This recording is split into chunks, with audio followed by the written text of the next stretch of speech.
Welcome into another edition of KARE 11 Sports Plus. That's Juju. Hey. Julia Daniels. I'm Reggie Wilson. Thanks for joining us. Jam-packed day today. We got a few things to talk about. Yeah, quite a few. Just a little bit. We'll start on the gridiron with the Vikings. And Wednesday was a big day in the Vikings brass because we hadn't really heard from anybody in Vikings leadership since the Combine.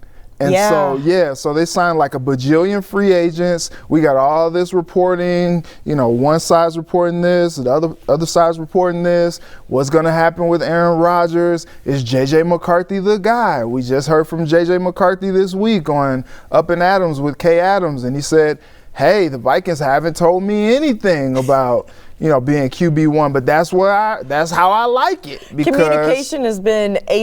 Exactly. He's like, look, that's how I like it because I want to go out there and earn it, which, I was watching like a few of the shows today, some of the national shows, and they were talking about how if you're a veteran on the football team, if you're a coach on the football team, you're like, oh, yeah, JJ, that's exactly what we want to hear. Yeah. And so finally today, we get to hear from Kwesi Adofo-Mensah.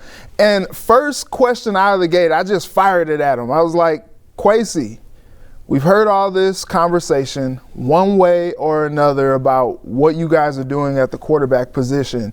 Is J.J. McCarthy your guy? Is he QB1? This is what he had to say. We pull the resources we did to draft JJ, and you go through that long process and all those things.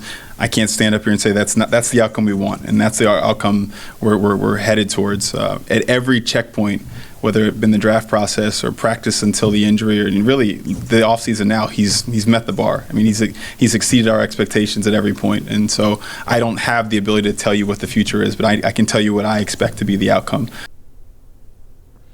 So, Julia, he checks all the boxes that they want to see from him. That's what he said, but didn't necessarily close the door. He said they still are evaluating the position and always seeking, ways to upgrade the position. But they spent the draft capital on him last year. Yeah. And it sounds like they want to give him the keys to the car. At the very least, they want to give him the opportunity to drive the car. Yeah, probably the best answer that Kwesi could come up with.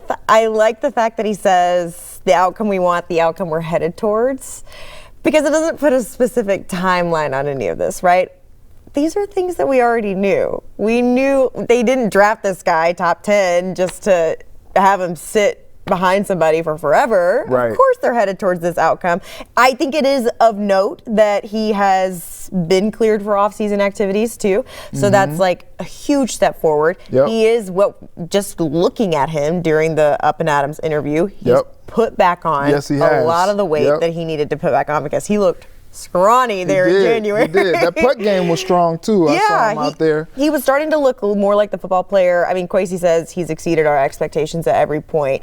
I think maybe that is their way of saying we have the confidence in him without coming out and saying he's our QB1. But then he went on later in the presser and said, I was talking to Kevin because I'm not a head coach, wondering do you ever tell a guy he's actually cute? Yeah. How does that work? And that is an interesting question too. Makes you kind of wonder, is that something that different organizations do differently, and how does Kevin O'Connell necessarily do it? I mean, we kind of got a definitive answer from Kevin O'Connell on day one of training camp last year. Yeah. But this go around, it's obviously very different. And then there's still, of course, the Aaron Rodgers question. Yeah. So here's the thing. In Kwesi's opening statements, he said, we wanted to build the type of team that could support a young quarterback who we're excited about being here, competing every day. Now, when he said that, that's when my antennas went up. Right. And that's why I asked him the question. I was like, well, from what you just said, you put a team around a young quarterback. Is J.J. McCarthy your guy? And he said what he said. You heard it. But then everyone else in the room got a chance to ask their questions, and boy, did they. It was, I think, what did I say earlier on the Locked On podcast? Kwesi, you're going to the grinder. And he got put through it. I mean, from everything from J.J. McCarthy, so many Aaron Rodgers questions, and also questions about his own contract status, the fact that he's kind of going into this year as like a lame duck with 1 year left on his deal. Kevin got extended. That seemed like a priority to start the offseason, and he still hasn't. And, you know, he was very, very diplomatic and very, you know, humbled in his answers, and I respect it. But, I mean, it does kind of make you wonder, like, okay, what's the holdup here? You brought them in together as a team, like, extend the team, and I'm just kind of wondering what the deal is. What do you think? I'm wondering if they are taking some time to see if he can. We talked about this on the podcast this morning. I'm wondering if they are taking the time to see if he can build this offseason roster in the way that he did last year, and see if last year was just kind of a fluke in how all those free agency pickups worked out so well and those pieces came together so well, or is this something that's like Kwesi's bread and butter? Yeah. And so maybe that's the only thing I can really like think of and grasp at right now, is maybe they're just seeing if this is not just something that happened to work out for him last season, or if this is something that he's really good at, because they spent like a lot of money on these guys that other teams aren't doing it the way that Kwesi's doing it. Right. So I'm wondering if they're just kind of giving him a chance to prove himself before they decide, oh yeah, let's extend him. Yeah, and his drafts haven't been spectacular. But better than the draft before he got in that chair. Exactly. So to his credit, he's been very transparent about his drafting, and you know, you appreciate that. But he has struck deals in free agency since he's been here in Minnesota, and they've been good deals to his credit. One deal that we probably won't see, or maybe we will see, I don't know. Aaron Rodgers, we got to talk about it because it was such a topic of conversation. So he didn't necessarily, bam, slam the door shut on Aaron Rodgers, but what I thought was interesting that he said was, look, we met with Aaron Rodgers. Of course, a guy of his caliber, he has a relationship with Kevin. We're going to have a conversation with him. Yeah. But at the end of that, we felt comfortable with the QB room that we had. And he went on to praise J.J. McCarthy and also praise Brett Rippon. I wasn't expecting that. He said he was a little bit more athletic than people give him credit for, and he's able to process defenses. He's saying all the right things. And a lot of people talked about how, you know, he's building a team for the future, a future that may or may not include him, talking about Kwesi.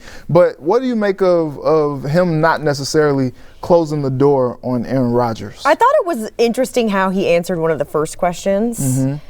And he said, we had these conversations, and it sounded like he said we kind of put it out there and now it's his decision.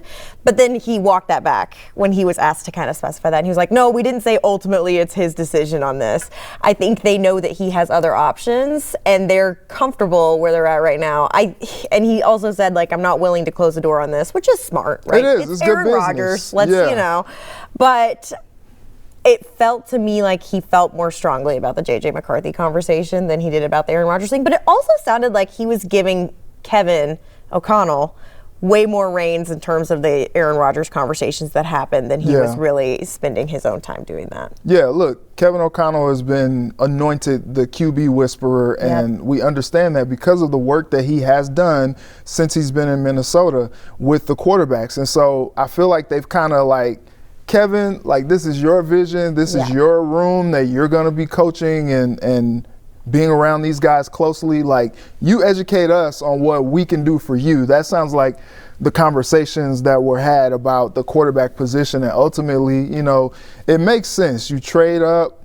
It was just a spot, but you trade up a spot to draft J.J. McCarthy. He misses all of last season, and that's a bummer, right? But then you got to find out what you have. That's what I think too. And I also, this is another thing that we talked about on the podcast, so you guys need to check out our Wednesday morning podcast. It would be so much fun, I feel like, to see Kevin O'Connell develop a player like J.J. McCarthy. Yeah. And we talked about, he got Sam Darnold, sure, turned his career around. He had Kirk, and he got the best years out of Kirk. We want to see it with somebody who has like everything to offer here, right? That they're not building, that he's not like pulling out of a hole, you know? Right. Somebody that he can just really build up and create, because I feel like there's potential for that to be like one of the best quarterback situations that there is. Yeah. JJ McCarthy has the materials, right? He does. And now he has the coach that I feel like can get him there. And so for me, just as somebody that covers a team, I think that would be something really cool to see. Yeah, what was really cool to see for me was that somebody finally talked. They kept us waiting. Kwesi, and then, funny enough, Kevin O'Connell is talking on Thursday at the NFL owners meeting in Florida, and I'm sure he'll get drilled about quarterbacks. He'll get drilled about Aaron Rodgers and his thoughts on J.J. McCarthy and his immediate future in Minnesota as well. And so I'm looking forward to seeing that conversation. Moral of the story, we ain't done talking QB yet. No, we're not. No, I knew this would happen. It's a long off season, people, and buckle up because we're probably going to be talking about J.J. McCarthy and the quarterback room on this program a lot. Yeah, probably happening a lot. Sorry, but we're gonna stick a pin in this conversation for right now, and we're gonna move on and talk about the Gophers. They got a new man in charge, and he is fired up to be here, to be back home. We're gonna talk about it coming up.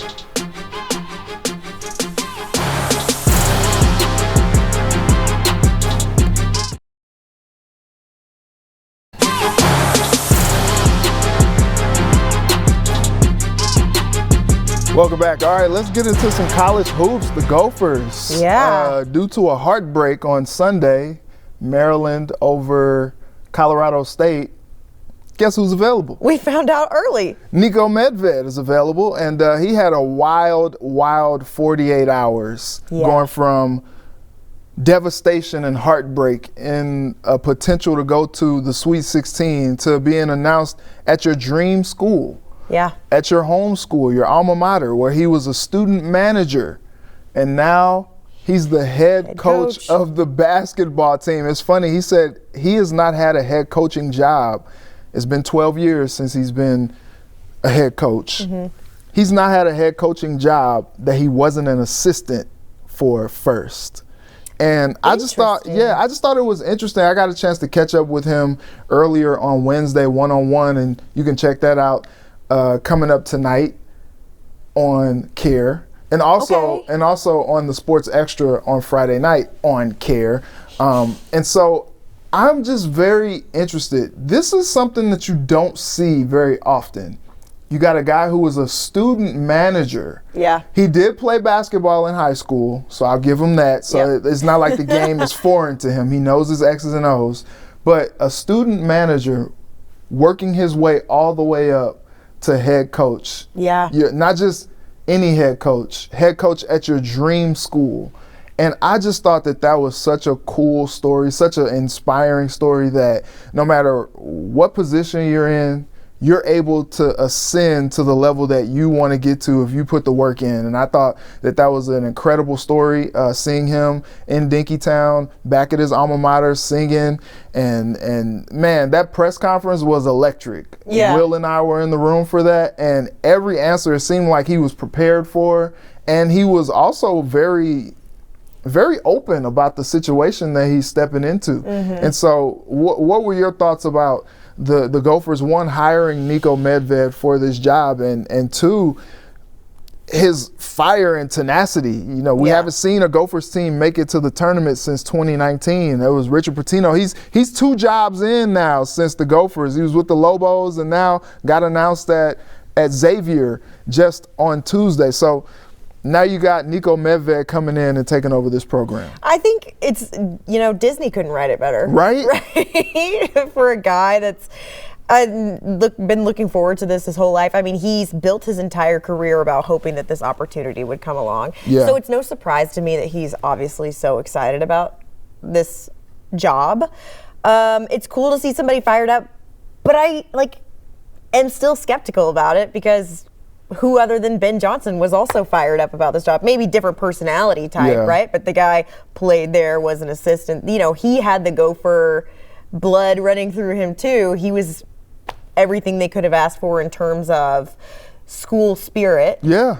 But I think we saw this coming when we were watching the tournament. We're like, all right, Colorado State left. Let's be on the lookout for when we hear that Niko gets hired here. But I think he's going to be an entertaining character to cover for sure. Yeah. It's going to be a lot different than Ben Johnson in terms of that. We'll see how things pan out in terms of what resources he's given Yeah. to build this program, Yeah. how he's able to pull in resources, because I Yeah. think that's the expectation right now. I haven't seen any other moves that would say otherwise. Yeah. And I think he's ready to take on that responsibility. I'm not sure he has a specific game plan for it just yet. But hey, you just got the job, right? Yeah. So I think you were at the press conference and he said some pretty interesting things. Yeah. So he has a vision.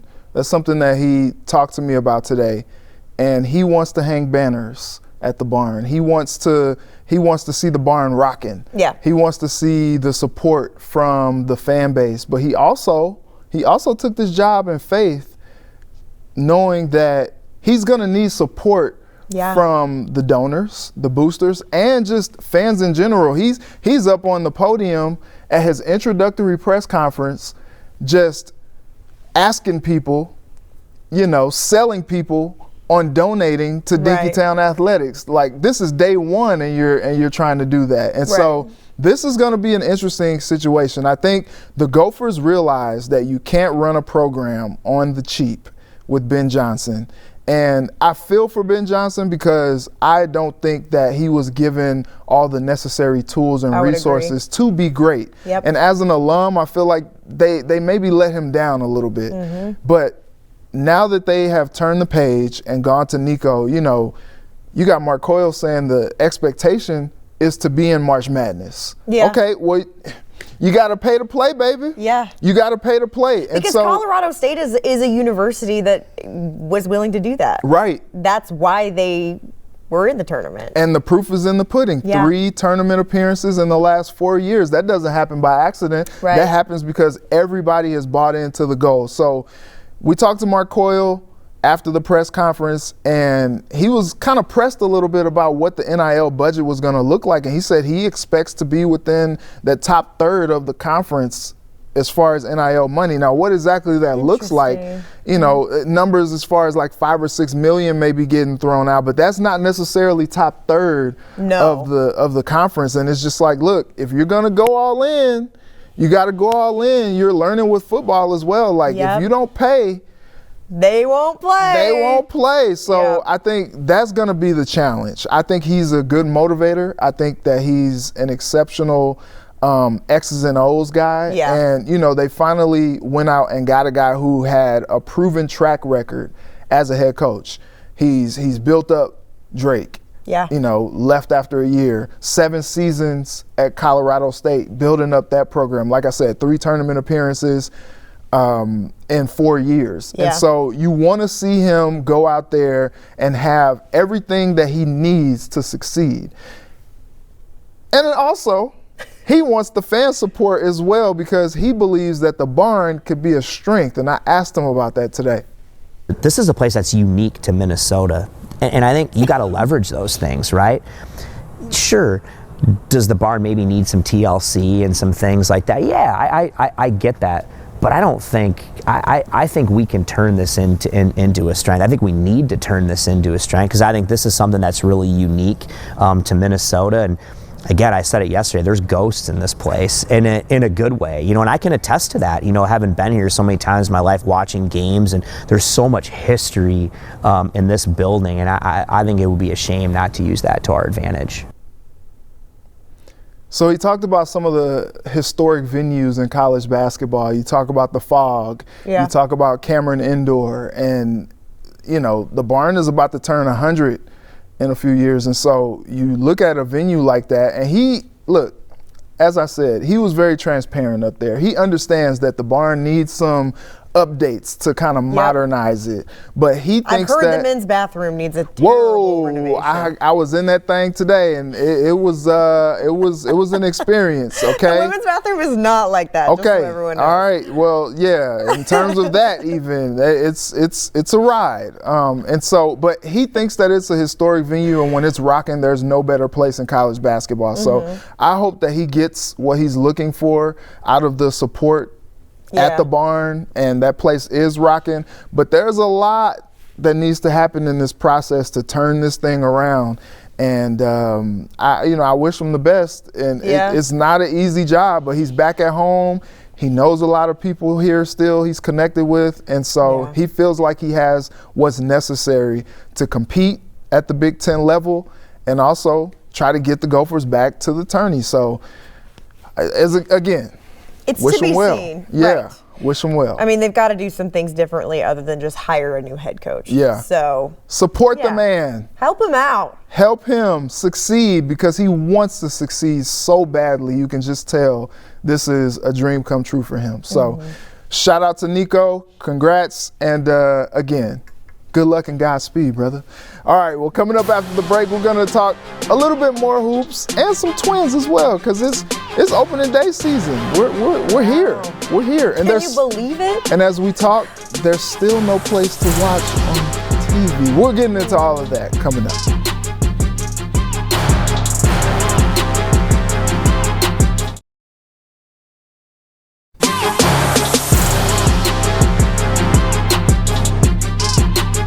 Welcome back. Real quick before we get out of here, let's talk a little Timberwolves. They're on a slide right now. I'm looking at 3 losses in the last 4 games, and that game against the Pacers, yikes. Yikes. Also, Obi Toppin, who is this man when he plays the Wolves? What's happening here? What is that? What's going on? So the Wolves have a little bit of a break. They had a longer break than we've seen in recent time.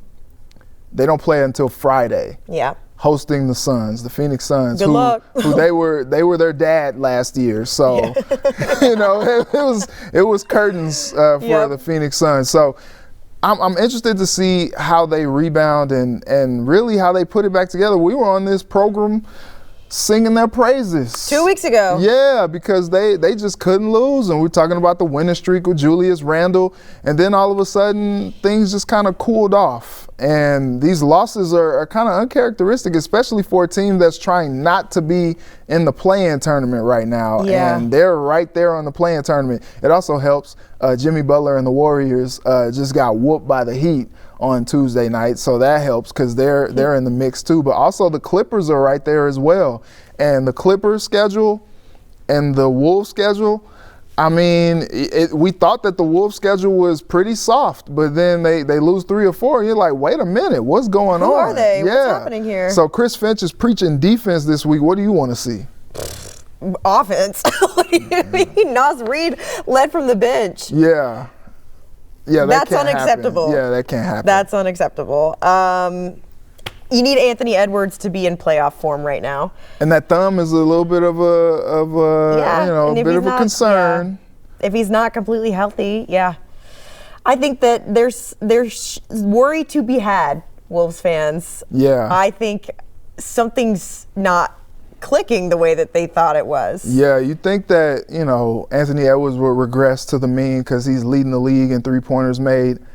1 for 11 against the Pacers. Woof. 17 points. They need to figure out what they're being exposed by right now. Yeah. That has to happen now. Yeah. This week. Yeah. There's no other time. Yeah. Quite literally no other time. So they better figure it out quick. Which will be impressive if they do. I would have maybe a little faith in them in the postseason if they are able to figure it out. You want to see it because they've played well in stretches, and you're like, man, this team is something else. And then when they lose, good Lord, you're like, ooh. What happened? What is this team? So we'll be following that, and of course we'll keep you updated on Sunday nights, every Sunday night on the Timberwolves Extra now until the end of whenever the Timberwolves are done. But real quick before we get out of here, I do want to talk about Twins opening day. And since I've been here in Minnesota, this is about as tepid of a feel, of a vibe that I think I have felt on an opening day eve in a long time. We don't have a TV rights announced as of this recording. Right. But what are you thinking about what's going on with the Twins? I just think it's funny that, again, they're like, best bullpen in baseball. And it's like, hey, guys, they should probably figure out something else, too. Yeah. To go along with that, because what? Yeah. I mean, it's going to be Pablo gets a start tomorrow against Sonny Gray. It's always sunny. It's always sunny in St. Louis now. We'll see how it is in St. Louis. Yeah. I can't believe baseball season's here already. Honestly, it's a TBD for me on these Twins. Yeah. Yeah. I'm not feeling excited. Yeah, it's not good vibes when Brooks Lee, Royce Lewis are already out to start the season. So two of the young guys that you were expecting to contribute, you're not going to have them available to start the season. And so you hope that Correa stays healthy. You hope that Big Buck stays healthy. But you're hoping on a lot because they didn't really do a whole lot to try to improve this roster. They're kind of hoping that the young guys will take a step forward and that the pitching will be solid. I was talking with our sports producer, Ryan Williamson. You can check that story on KARE 11. Talking about how Bailey Ober and Joe Ryan are Cy Young, like dark horses. Yeah, that's something. Yeah, so I think they're relying on the guys that they have to be better this year, which is that's asking for a lot. They were content last year not making any moves at the deadline, and they were content this offseason to just run it back, hoping that if their guys are healthy that they can do it. And it's still business as usual, but the Pohlads, hey, if anybody has $1.7 billion, cough it up. Apparently scoffed at 1.5. Yeah. And we're seeing reports that they're in debt $425 million. So yeah. Someone help them out. Help them out, and you know, it'd be Think great. of the Twins fans. It'd be great if we knew, you know, other than Twins.tv, where we could actually watch the games as well. That's been. There's just a lot to figure out. Yeah. It's like baseball season didn't just sneak up on us; it snuck up on the Twins as well. Yeah. So as I said in the last segment, good luck and Godspeed to them as well.